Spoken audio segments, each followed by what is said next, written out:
Protagonisti del servizio che state per vedere sono invece i giovani ricercatori del Meteo Triveneto che hanno calzato le ciaspole per andare alla scoperta delle zone più fredde delle loro montagne. Quando dico fredde davvero, quasi siberiane. Vediamo perché nel servizio di Manuel Codignoni.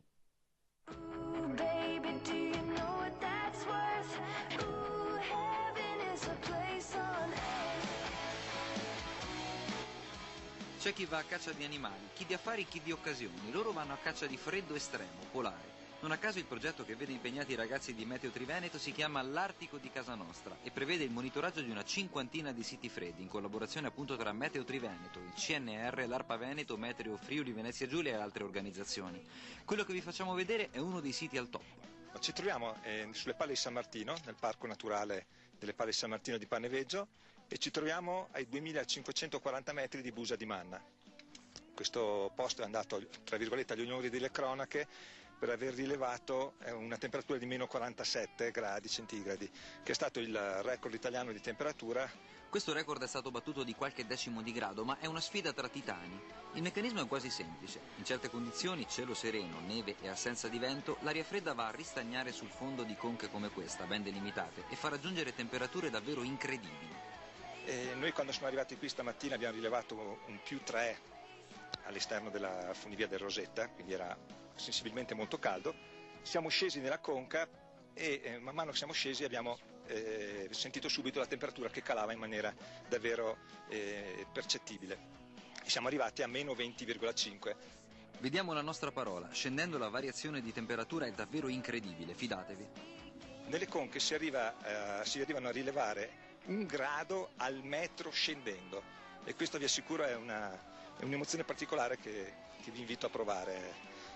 E anche visivamente il luogo è mirabolante. A queste temperature il vapore acqueo cristallizza, lo vedete in controluce. Le nostre immagini riescono a catturare questi coriandoli di luce, ma purtroppo non riescono a rendere completamente l'effetto.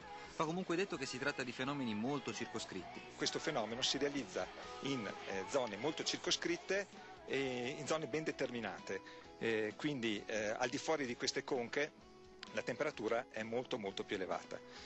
E infatti per arrivare a Busa di Manna ci siamo fatti ben 2 ore di ciaspole, peraltro lontani dai sentieri battuti e guidati dal localizzatore GPS.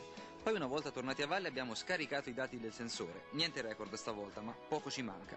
Siamo arrivati a valle, abbiamo scaricato i dati. Qual è la temperatura più bassa registrata in questo monitoraggio? Allora, sono stati registrati meno 42 gradi tondi il 20 dicembre alle 6 di mattina. Nella libera atmosfera, quel giorno a quell'ora, la temperatura era di meno 13.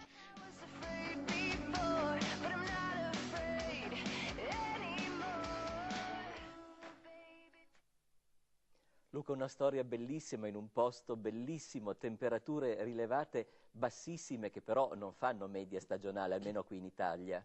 Ma dire che non fanno media, diciamo che sono delle temperature rilevate in luoghi estremamente particolari, queste conche ad alta quota, ma innevate, soprattutto devono essere un po' degli altipiani aperti, perché il motivo per cui la temperatura scende così violentemente negli strati di aria a contatto con la neve risiede nel fatto che devono avere una perfetta visibilità di cielo, cioè ci deve essere una zona pianeggiante che spara la radiazione infrarossa che viene persa dalla superficie innevata verso il cielo senza ulteriori riflessioni.